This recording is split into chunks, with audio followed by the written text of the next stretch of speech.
You're listening to Inside Content, the TV industry podcast. This show is brought to you by 3Vision, a global TV industry consultancy specializing in content acquisition, strategy, research, and business development. Each episode, we give you VIP access to the views and experiences of senior TV executives and discuss the latest TV industry trends and insights. Hello and welcome back to Inside Content. I'm Jonathan Nickell, COO at 3Vision, and today I'm joined by Ruth Berry, President of Global Partnerships and Zoo55 at ITV Studios. In our conversation, we explore the major macro trends reshaping the industry, from audience fragmentation to the growing shift towards digital-first content, and how ITV is meeting these challenges with innovation and scale. Ruth shares insights into the rise of Zoo55, ITV's rapidly growing D2C powerhouse, and offers a candid look at the evolving landscape of content licensing co-productions with some cautious optimism emerging across the global market. So sit back and enjoy the show. Introducing Video Markets Tracker from 3Vision, your go-to source for global TV data. We offer regularly updated regional and global reports covering pay TV, SVOD, AVOD, and FAST across Africa, MENA, the Americas, Europe, and Asia Pacific. Make smarter decisions with insights you can trust. Learn more at 3vision.tv. Now, on to the episode. So, I'm joined today on Inside Content by Ruth Berry, President Global Partnerships at Zoo55 and at ITV Studios. Ruth, hi, good to see you. Hey, Jonathan, good to see you too. Do you know it's been over 3 years since you were last on Inside Content? Isn't that terrifying? I think that's shameful. At least I'm here now. Great, good. Well, great to have you back. So for the benefit of our listeners, maybe you could give a quick overview of your current role at ITV Studios. I can indeed, and it was quite a long title, wasn't it? So I do often think, what is it that it means? So I think, look, I've led the Global Partnerships team here now for more than a decade, which does make me feel a bit old, and obviously nearly a third of that since I spoke to you last. So there's probably lots to talk about. I think really, over that decade, it's been about transforming a predominantly factual specialist into a truly global distributor of world-class content, and ideally working with the best content around the world and selling it back around the world. So we represent lots of different content from different countries and all the genres, be that our world-class scripted content, the huge non-scripted portfolio we've got, which things like adding Plimsoll to our portfolio a couple of years ago is spoiling us with some of the best natural history. And then we also own some of the biggest IP in the world with things like The Voice and Love Island, Hell's Kitchen, The Chase. So all of that is part of that global partnerships world. We've got one of the largest catalogues of its kind as well in the world, which is about 95,000 hours. And we're working with all platforms, broadcasters, anything in between to license that content. We also do the brand licensing piece, merchandising, integrations. So global partnerships encompasses pretty much any of the commercial deal making around the IP that Studios does globally. I think we expanded that beginning of last year. We announced launching Zoo55.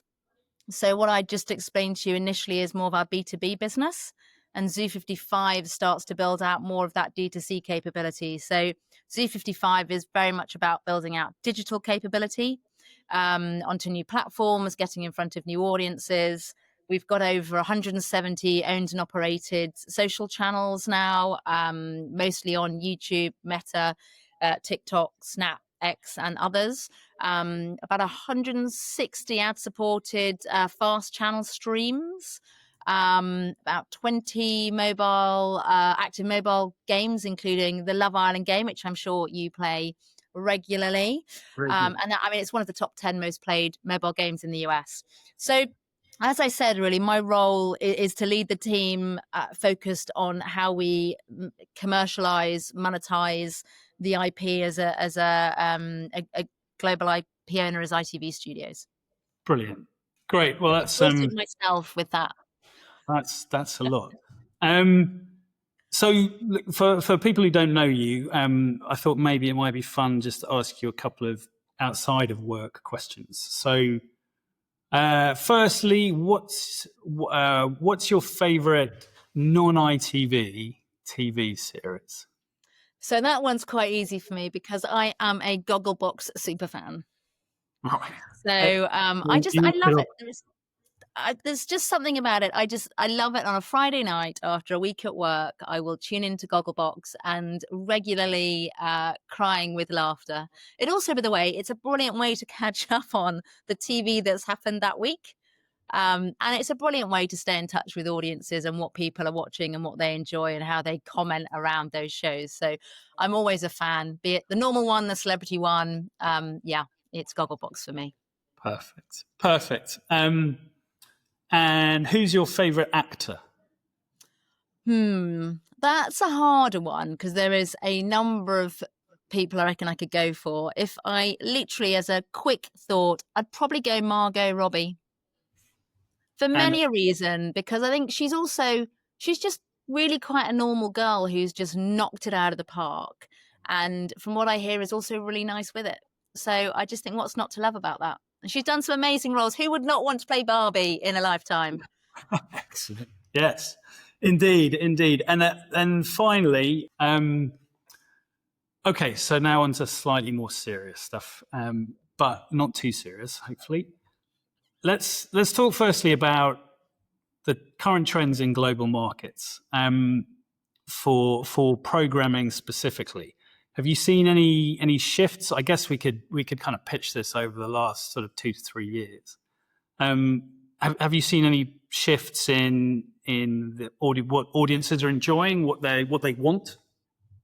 Yeah, look, I think the biggest shifts that we've seen are coming more from the platforms and the sort of macro view of our industry, which then comes down to, okay, what do audiences want? And I think that's also coupled with what do platforms want to put for their audiences and who are their audiences, right? And that shifted a lot over the last couple of years. We still see a lot of audience fragmentation. We're still seeing a shift, particularly in drama, from live to non-live viewing. I mean, drama will be predominantly viewed in a non-live way.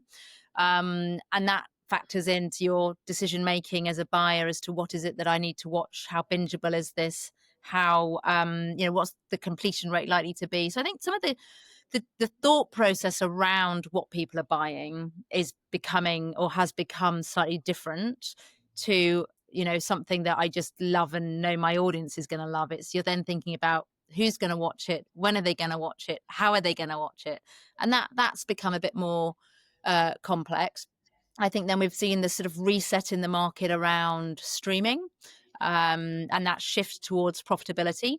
So then, of course, that factors into the decision making around, what am I buying that my audience wants to watch, and which audience am I really focusing on?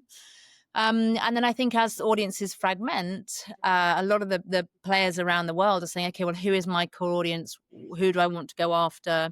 If you're a big commercial broadcaster, it's, well, what are the advertisers wanting to, which segments are they gunning for most? And so I think that's in a long-winded way of saying that there has been a significant amount of macroeconomic shifts within our industry. And I think those trends absolutely come down to impacting that day-to-day of what does a buyer want to buy and what rights are they buying and for how long. I really miss the days sometimes when a buyer used to want a piece of content for 2 years and 2 runs. That was sort of the simple days, right? And now we sell multiple shows across multiple windows in the same market, or there's a lot more non-exclusivity.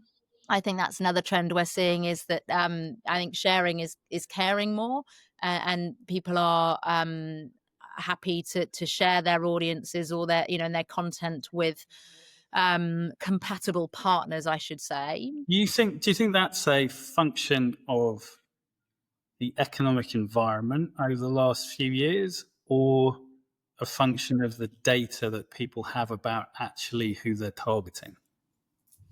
I think a bit of both. I think the data clearly, particularly on the streaming platforms that are very data led in their decision making, they're learning all the time, aren't they? I think the also the I guess if you're going to acquire something exclusively, is it worth the incremental value for exclusivity versus non-exclusivity, and or co-exclusivity is becoming much more of a thing. There are definitely partnerships that are very happy sharing content, and there's others that aren't, right? So I think people are responding with more flexibility, and buyers are being more agile around the content they take, how long for, and our ability to sort of cycle that through different windows. And I think we particularly see that in drama, where I still remember back in the days with Poldark, standing at one of the drinks parties at MIPCOM with 6 Spanish clients, all of whom had a window on Poldark. And that's not entirely unusual. Yeah, I know. It could have been very awkward, couldn't it? Yes, fortunately they did, and they sort of joined the dots between them, so it wasn't awkward. But so I think on the drama side, I think on the and look, we are seeing more bigger 4-part pieces on drama, which has been really compelling, I think, for audiences. Telling some really big stories, which has been good. On the non-scripted side, it needs to be a really good noisy story. I mean, we've got one actually that we're launching at NIPCOM next week, called Operation Dark Phone, and that's something we've been working on for years, which is absolutely incredible. I mean, it's unprecedented access into how the police are having to operate across, sort of dark web phones, for drug trafficking. I mean, horrible, nasty stuff. And I think that it's an incredible show that is so compelling. You just want to know almost what's going on in the world. And I mean, I remember watching bits of it thinking, oh my God, I'm so glad that we've got police forces that actually know and are infiltrating these things that are going on. So I think that there, big event pieces like that, big natural history pieces, and we've got Extreme Earth coming up from Plimsoll. And then I think on the entertainment side, that's been a curious few years actually. It's been quite hard to break new IP. I think as in break it into new markets. I think there's been quite a lot of risk aversion, and people, focusing on things that they know do well for them, and have been less, I guess, willing to take a chance on an unknown, which is absolutely understandable. I think we're starting to see that change. So again, I think we've got a few shows coming through. New commissions that will be launching shortly. So something like Celebrity Sabotage, which is really fun. I mean, it is really, really fun. You've got a bunch of celebrities in an HQ essentially sent out and tasked to do pranks on a set of they think they're contestants in a reality show, but they're actually not. But it's so much fun. You just laugh out loud at it. And I think there's a real thing around that where people want to be able to have light relief, and, sort of have their tummies hurt from laughter rather than anything else. So I think some of those trends are really quite key. And then you take something like The Voice. I think we still have over 150 versions of that show in the market.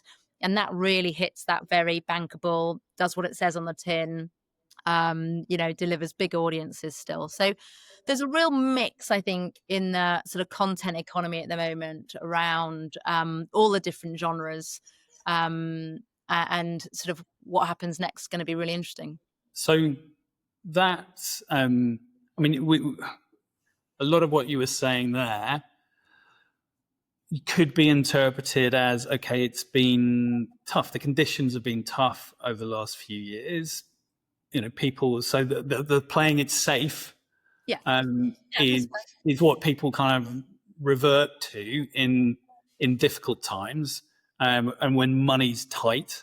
Do you see that beginning to shift? Are we just seeing some green shoots, or are we still kind of firmly in that? And I guess the second question, so the sort of second part of that question is, on the production budget side, what are you seeing there? are, I know getting co-pros together has been tough over the last few years. Is that beginning to shift a bit, do we think? Yeah, I think so. I think we look, I think there's definitely more cautious optimism in the market. And I think, the fact that we're launching new entertainment IP would definitely demonstrate that. I think, we announced recently a big deal with Showtime in the US for The Guest and Cold Water. And, that's not a deal you'd have seen happening over the last couple of years, but is now, very much part of conversation. So I think, we are seeing those green shoots coming through. Which is great, and is definitely what we were hoping for. I think you mentioned budgets and things, didn't you? So I think, particularly on the drama side, I mean, it's talked about quite a lot around the challenges on deficit financing drama and the costs. I guess how we fund British stories. I think we've been a big part of that with Mr. Bates versus the Post Office, and the sort of national debate around, culturally relevant programming and how it gets funded. I think so. We probably all know the debate there quite well, which is real. I think from my perspective, that's where I feel more confident because I sit in a big organization with a big portfolio. Right. So I think that's a bit of an easier investment decision for us because we can look across all of our investments and say, okay, where can we take a bit more risk? Where might we not want to take some risk? But we can balance that out well. And so, we're not seeing an impact to our pipeline, but I can absolutely see how others might be grappling with that more. And it's the right topic of conversation to be talking about because, we need to have good, sustainable drama in all the markets, to be honest. Yeah. So with that in mind, and we'll talk about Zoo55 separately, maybe a bit later. But when things are tougher, people have to look further afield or in different places. Are you finding any sort of surprising trends with content sales or formats on a worldwide basis? Are you finding any markets popping up that weren't really on the radar 2 or 3 years ago? Not so much. I mean, we work everywhere, deal with everyone. I think there are some stronger co-pro markets. I think if you look at Germany, that's a good co-production market. We co-produced Ludwig with BBC and ZDF. Vigil was co-produced with Arte. So we've continued to do some of those deals. We co-produce with BritBox in the US. So those actually, and sorry, I should say with Stan. So The Hack was ITV and Stan in Australia. So I think there are still, those key markets that, we are still having those conversations. We are still doing those co-productions. No, I think the US is always an important partner in the drama sphere. So I think having had, the US probably went through its reset coming out the other side now, as I mentioned, and really calibrating who those right homes are for British content or Australian content or whatever it is we're licensing.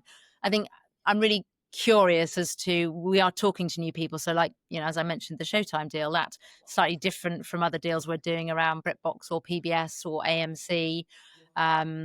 So I think there's definitely more optimism in the market. There's more players coming in. And I think, I think if your point was sort of at, we're seeing people fall away. I think for every bit that we see people who might be grappling with some of the old models, we're seeing new people come in. Right. Good to hear. So let's just talk about your sort of business partnerships, and I'm principally talking about the production companies and distributors.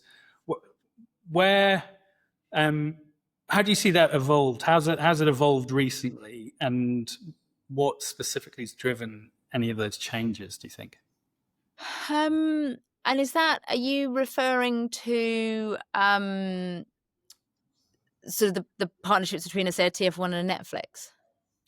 Well, I mean, yes. So obviously there's those partnerships happening, and have your partnerships with any of those partners changed much over the last? Okay. So I think, Crikey, I mean, I think,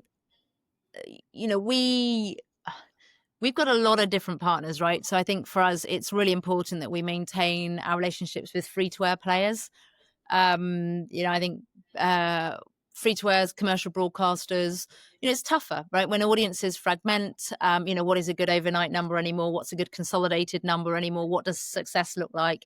The volatility in the advertising market, all those things. But they're really, really important partners for us. And I think, we've got to find ways for us all to succeed. So I think we're very solution orientated, because we want to be, and we're sort of really quite long-term focused as well. So we have a lot of conversations with our partners, particularly in the free-to-air space, around how we can create those win-win situations around our content and our IP. I think undoubtedly the rise of YouTube, and our relationship with YouTube has changed fundamentally over the last couple of years, and through Zoo55, which we can come back to. But I think for all free-to-air, YouTube is the biggest free-to-air platform in the world, right? And it is a truly global platform. So that's really challenging for people to compete with. So we've always got to look at what's that relationship between the things that we're doing in YouTube in this space and the things we need to support our broadcast partners with. So our Sorry, I was going to say, I guess, so on that side, at the moment, and correct me if this isn't correct, but at the moment, your partnerships, your longer term existing partnerships are important and key. And do you see any conflict ever arise with your exploitation through Zoo55, on YouTube, where a partner may say, hang on, I was the one that made that show famous, and now you guys are making loads of money on the back of it? Is that a conversation that's coming up a little bit more that maybe needs to be delicately addressed? I felt like I should respond by doing that, because the answer is no. No, I think if we go to Zoo55, I mean, Zoo55 grew up in Global Partnerships, and it was about having the digital team starting to test and learn around how we could publish as a distributor, publish our content onto platforms to monetize them. And particularly in areas of our catalogue that weren't as widely sold. So, if you take a documentary that's, 5, 6, 7 years old and seems less relevant, it's harder to license that for meaningful license fees in a B2B world. So we started publishing it into more of that D2C world, albeit somebody said to me the other day, it was the D2P2C world. I said, pardon? So distributor to platform to consumer, which is too much of a mouthful, so I just call it D2C. But, if you can find new audiences at the end of that publishing, then that's great. So that digital team built up more and more content into, I talk about YouTube mostly because it's where we monetize things more cleanly in their rev share model. But today we've, as I said, got over 170 owned and operated social channels, and that's from publishing up into that space. And that digital team became Zoo55, and our ambition is to grow that into much bigger and better things. So no, it's come up organically through a distribution business by wrapping around the rights that we're trading in B2B. Yeah. So as it's come up together with our B2B business, it's a complementary set, right? Whereas I think, to your point, if you approach it from a different angle, it wouldn't be complementary, and we possibly would have some of the challenges that you alluded to. So because it feels like Zoo55 has been around forever, but actually I think you officially announced it last Nickell, and it officially launched January this year. So it's really not been around It's not been around very long. How's it going? Tell us about it. What's going well there? Oh, everything, obviously. Yeah, look, it's really, really exciting. I think, look, we're a huge, it's funny when I sort of sometimes feel like I put slightly different hats on, but if I say, we're a huge publisher of content, that feels kind of different from me saying we're a huge, we have a huge licensing business, but that's sort of where we look with Zoo55. It's, we've built a really big social channel business, which is one of our big pillars there. And that's growing all the time, right? So as audiences grow, as we get better at testing and learning, as we get better data, as we understand what people are watching, how they're watching it, we just get smarter at our ability to publish the right content that viewers want in the right places and monetize it. So I think that social piece is really interesting for us. I think then you look at the fast channel business. And look, God, the fast industry has been really interesting, and you will have followed it yourself, but a very rapid growth with lots of big number wanging around what the size and scale is of that market. I think we're already starting to see a level of consolidation in fast, probably not surprisingly, and we're certainly seeing some dominant platforms with your Samsungs and others around those channels. And we're also seeing fluctuating CPMs on that channel business. So we didn't throw a load of mud at the wall to see what stuck. We really focused on what are the channels that we know people want to see. So the Hell's Kitchen channel, for example, would be, River Monsters channels and things like that. And then we've started to localize them more. So you can have Flussmonster in Germany or whatever it might be. So that we, can tailor to the market. So we've now got, although we've got about 160 fast feeds, that's probably focused on something like around about, 20 channels with then multiple feeds. So that's another key pillar for Zoo55. And that's obviously growing for us. And then gaming's the third one. And that's been really interesting as well. Mobile gaming is quite a saturated space. We're really fortunate to have such an incredible game in Love Island. So we learn quite a lot and cut through on mobile games. But what we did at the beginning of this year, end of last, beginning of this, we launched a Hell's Kitchen Roblox game. And actually, I think we had about 50 million plays in the first few months, which sort of, I shouldn't say, but sort of took us a bit by surprise. We've kind of looked at that and gone, oh, wow, okay, this is fascinating. How do we go and build our capability, the monetization? And we're doing a lot of learning on Roblox and the IP there, and then thinking about what else we can do. I think Roblox recently changed some of their rules, and you can now license your IP into that gaming environment. So actually, that we're thinking about what that looks like and who that audience is. So those three pillars are three really interesting areas for us, focused on the data and what that drives. So yeah, I think there's lots of exciting things going on in that we just hope to get sort of better and evolve as time goes on.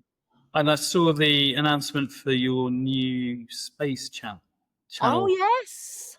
Yeah, if you're a stargazer, you will love that. So so we've just announced, I think it was, certainly yesterday, I think, that we will have their fast channels. So yeah, satellites up in space. They're watching us, but really, really fascinating. And I think that's really cool, actually. When the guys were telling me about that, I thought, that is a cool thing to do. And then a couple of weeks ago, we announced our first I was going to say trial. It's not more than a trial, but with Spotify. So starting to put video content onto Spotify. So the Graham Norton show, for example. And do you know what was amazing, actually? Last week, Taylor Swift was on the Graham Norton show, as I'm sure you know and watched. And oh my goodness, I mean, what an incredible power she has, because the activity we've seen across particularly our socials on Graham Norton show are absolutely astronomical. So that's again been a really interesting learning curve for us. So we'd like more Taylor Swift, but then wouldn't everybody? Lots of people would, for sure. So D2C clearly becoming more important for you. Do you see that continuing over the coming years? I do. I think one way of looking at it, I think at Edinburgh we won the production group of the year, which was great, and we're very, very proud of that. And but I think when I saw it, I was like, yeah, that's brilliant. I'm really proud that we are. But I also see as an IP owner, and production is obviously a key part of what we do. But as an IP owner, you've got to be thinking about what else am I doing with my IP. And how do I talk to audience? So if you love Love Island, then, do you want to go to watch parties and live events and you're buying the water bottle and you want to engage with the game? It's much more about, I think that D2C piece is us really thinking, actually, yes, how do we talk to the audiences that we know we have engaged through television and engage them in that off-platform D2C way as well. So I think, that's a key thing to be thinking about, definitely something on our minds. I think Zoo55 certainly been a really good step in that direction. And yeah, highly likely for more. Right, so it's a sort of key expansion area. An area that maybe you weren't doing so well in a few years back, and you've sort of targeted to improve. I think look, in terms of, God, it sounds a bit jargon, but when you look at things like the value chain, of TV and the life cycle of a piece of content, as audiences fragment and people want to engage in content in lots of different ways, we're just moving some things further up than they used to be, is what I would say. So we've been doing them, but actually we're saying, actually, we need to talk to the audiences more. So, if I talk about the Graham Norton show, I know a number of people who just engage on the clips. But that's fine. Or people who will consume Love Island maybe on socials, but that's fine because they're still a Love Island fan and they still want to buy the Love Island water bottle and they still want to play the game. So it's about understanding our audience better and being where our audience wants us to be to engage with them. Wherever that might be. Right, perfect. Understood. So I wanted to ask you a little bit about microdramas. It seems to very be on trend. Something that's capturing everyone's attention. I think we had 3 years ago, we had quite a long segment where we were chatting about fast channels, but now we're on to microdramas. Okay. What do you think about the format, and do you see ITV Studios getting involved in it at all? God, so it's a really interesting question. I think that it gets talked about an enormous amount, doesn't it? And microdramas, and I think therefore lots of people are going, hang on, should we do microdramas? Everyone's talking about microdramas.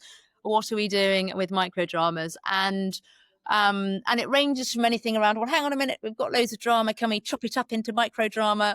And then you might watch one, and it's I'm sure it's a market that's very much dominated by the Chinese at the moment. And has grown a lot out of Chinese audiences. I've watched some, and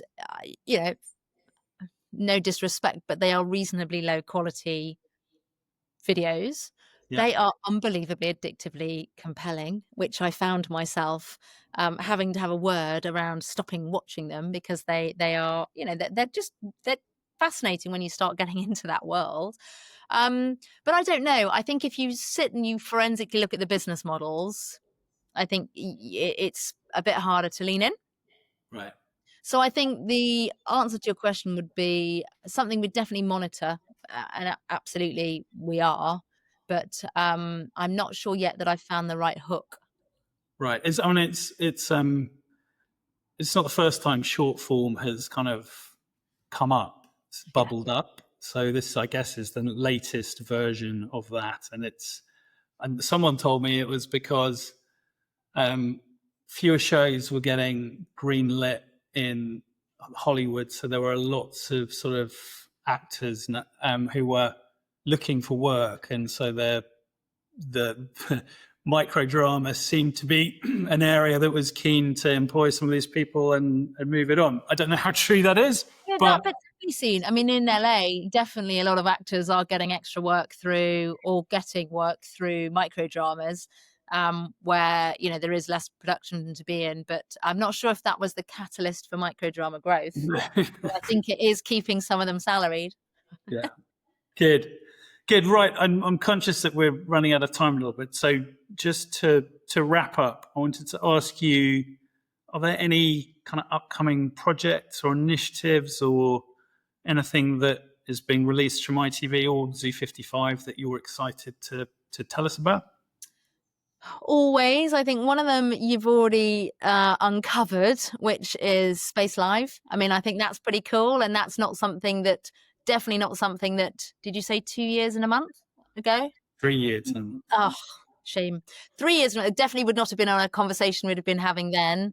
When we were still talking about what fast channels might be. So I think that's a pretty cool thing that, has really evolved over the last couple of years. We've launched a World of Love Island fast channel that's done incredibly well with Amazon in the US. And I think that is, again, I think as a content owner of our size and scale, you can take the success of Love Island in the US and in the UK, and we can start to do more with that brand, which we've done with the fast channel there. Actually, one thing I haven't mentioned that I think is also quite cool, I did talk about Zoo55 doing the Hell's Kitchen Roblox game. Yeah.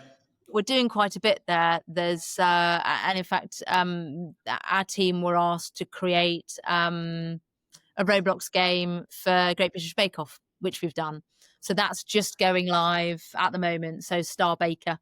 So we're the team behind creating the Roblox game, which is actually really cool if you see it, So lots of whisking and signature baking and high pressure cooking and all that kind of stuff in the game, which is not something I thought I'd have been talking to you about even 2 years ago.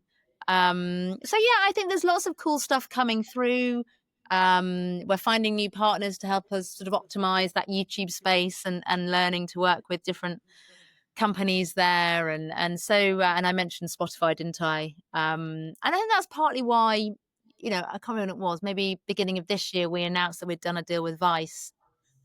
Right. And that we're representing a couple of thousand hours of their catalogue. And I think that's also been part of our journey of what content people want to watch. I mean, that's quite a lot more male skewing and sports skewed to what we would have in our existing catalogue. So it's very complementary to what we have. And I think, again, that's, we're learning how we work with different content, find different audiences. And so Vice is on Spotify as well as the Graham Norton Show. So yeah, I think there's just some cool stuff. You can see our evolution there starting to come into real life. And that makes me happy. Yeah, exciting times. Well, look, fantastic. It's been great catching up with you. Thank you very much indeed. And let's not leave it another 3 years before we talk again. Goodness knows what will have happened in those 3 years. Yeah, fantastic. Thanks very much indeed, Ruth. All righty. Cheers, Jonathan. Thanks for listening to this episode of Inside Content, the TV industry podcast brought to you by 3Vision. With decades of TV industry experience and real-world success, we know the ins and outs of the market like nobody else. To learn more about our TV consultancy services, head to 3vision.tv.